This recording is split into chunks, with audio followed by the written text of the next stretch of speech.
ఓకేనా ఇద్దరికి అయితే ఏది ఇస్తున్నా వేసాకన్నా అడిదికి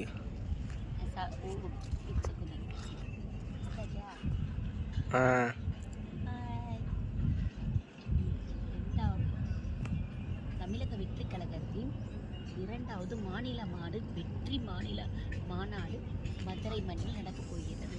அந்த மதுரை மைதானத்தில் நடக்க போகும் அந்த அருமையான இடத்தை தான் இப்போ வந்து நம்ம பார்த்துருக்கோம்.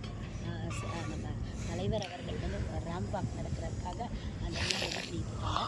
சூப்பராக ரெடி ஆகிட்டு மாநாட்டுக்கான இதழ் வந்து பயங்கரமாக ரெடி ஆகிட்டு ரொம்ப சந்தோஷமாக இருக்குது. இங்கே வந்து எவ்வளோ லட்சக்கணக்கான மக்கள் கூட போகிறாங்க. அடுத்த ஒரு அழகர் திருவிழாவை வந்து இந்த மதுரை மாநகரம் சந்திக்க போகின்றது அப்படின்றப்ப ரொம்ப மகிழ்ச்சியாக இருக்குது. ஸோ அந்த நாளுக்காக நாங்களும் காத்துட்ருக்கோம். மக்களும் நம்ம தலைவருடைய உரையை கேட்குறதுக்காகவும் அவருடைய எழுச்சி மாநாடு உடைய அந்த ரேம்ப் பார்க்குறதுக்காகவும் நம்ம மதுரை மக்கள் அப்படியே காத்துக்கிட்டு இருக்காங்க. I am waiting. பாருங்கள் நம்ம மாநாடு பாரு பார்த்துட்டு அதுக்கப்புறம் என்ன எப்படி வச்சோம்.